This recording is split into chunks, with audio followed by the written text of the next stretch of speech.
Olympic National Park.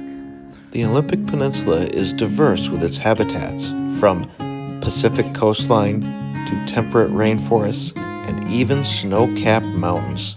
In this series of videos, I'll be exploring all three and birding along the way. In this episode, I'll be exploring the Pacific Coastline. I'm at Ruby Beach in Olympic National Park. It is truly a gem of a beach. I'm here only partially for the birding. The scenery is spectacular. Checking out the tide pools, the sea anemones, barnacles. There are some sea ducks out there, some scoters. Varied thrush singing in the forest behind me over here. It's one of those places that you kind of wish you could stay at forever.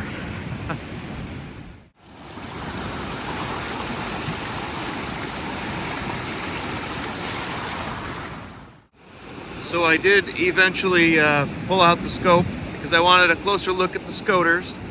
There's about 75 surf scoters.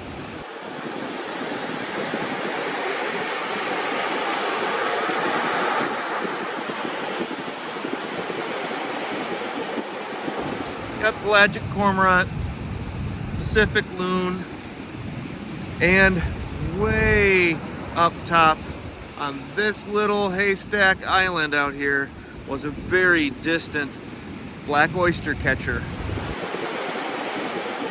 Also flying by were pigeon guillemot. So it's been fun birding and just enjoying the scenery. Western, Olympic, and glaucous-winged gulls were all present as well.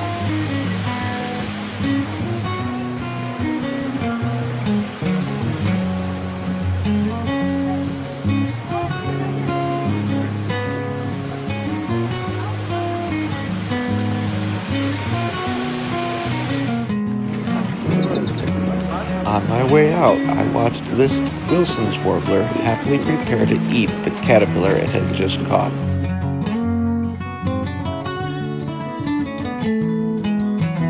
I decided to travel down the coastline and check out some more of the beaches. Each typically had a steep pathway leading down from the parking area through a lush and damp ravine down to the beach below.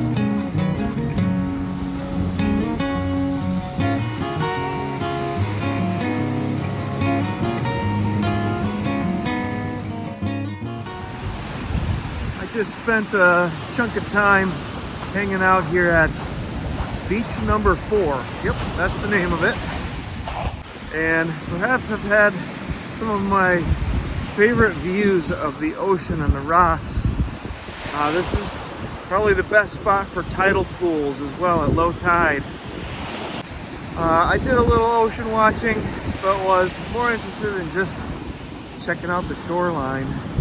And now I'm headed back to the cabin for the evening.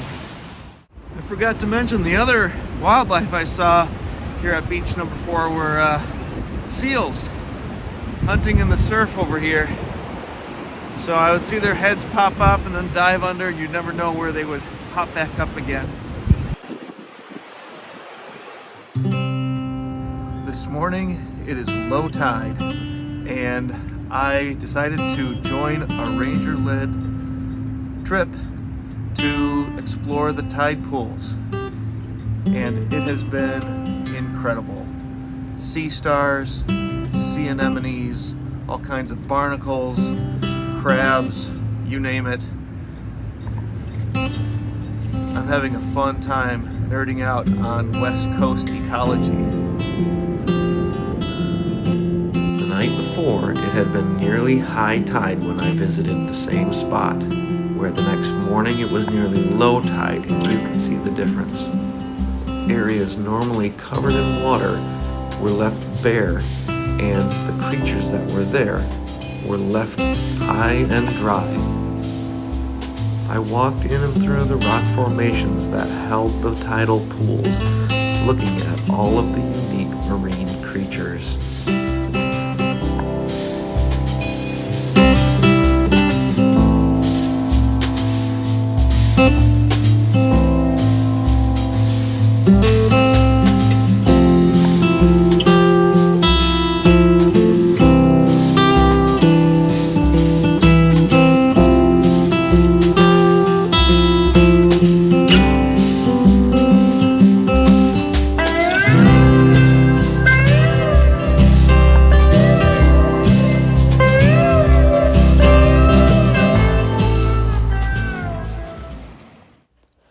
After spending some time inland at the Hoh Rainforest, which you'll see covered in my next video, I made my way back to the coast near Forks. Forks is inland and north of where I had been staying, but west of there on the coast are some unique beaches I wanted to go see. I'm on my way climbing up from Second Beach outside of Forks. It's perhaps one of the most beautiful beaches I've ever been to. Not only is it just a beautiful place, but I was treated to a nature spectacle.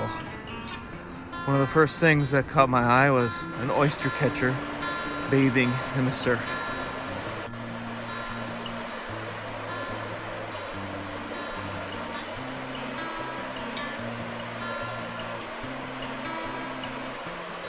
And when I situated myself to the end of the beach that gave the best lighting, I intended to watch the birds. And then I saw a piece of floating debris.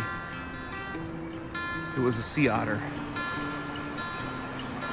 I watched it, awestruck, through my scope and then through my camera, floating and grooming, and then it would roll over and just float with the waves. I had incredible views. What a treat.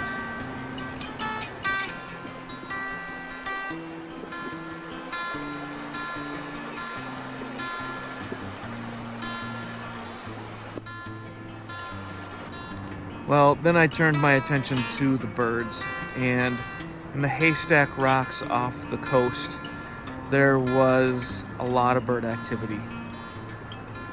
Oyster catchers could be seen on the rocks out there. Pigeon guillemots were flying by and sitting on the water, and common murres were all over the place on the horizon, flying into those haystack rocks to their nesting sites. And I did find and locate one of their nesting sites up there. Pelagic cormorants were also nesting with them out there. I saw the occasional pelican fly by, a couple of Pacific loons. On the way out, leaving the beach, the sun was getting low in the sky and lighting up a flock of glaucous-winged gulls and 2 oyster catchers. They were chasing in the surf and then stopping and posing. Picture perfect. A picture perfect end to a picture perfect beach experience here.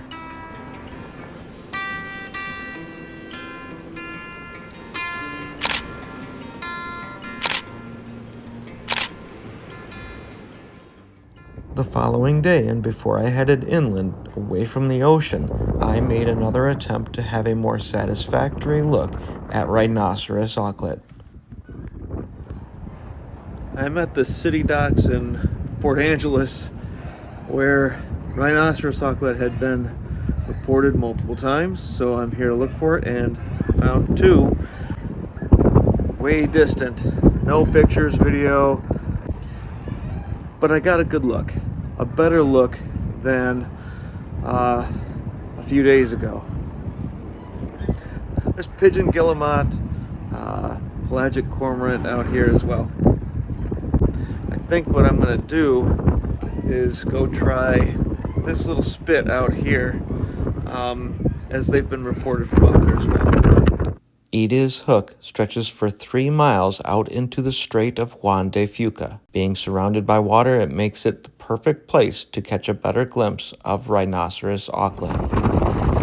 I'm at Edith's Hook and have had plenty of success with Rhinoceros Auklet. They're flybys, they're way out over the water.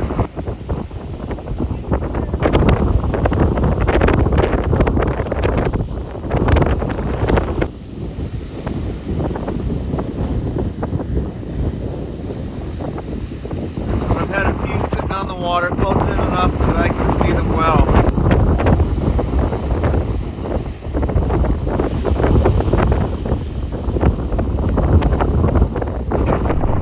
The wind and the cold out is gonna make me call it quits for now and maybe try a new spot somewhere else for some gulls and other seabirds.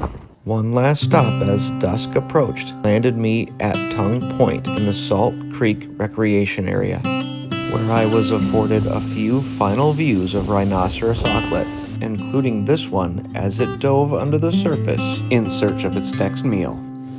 And this pigeon guillemot riding the undulating roller coaster ride of the ocean swell.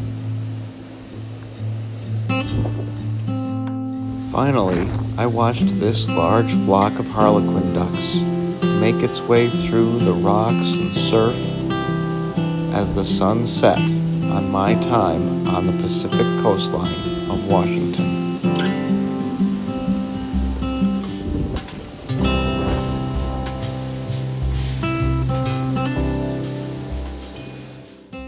Stay tuned for the next episode of my 50-50-50 birding adventures when I'll visit Olympic National Park, touring and birding the otherworldly temperate rainforests filled with towering trees, singing birds, and every shade of green imaginable.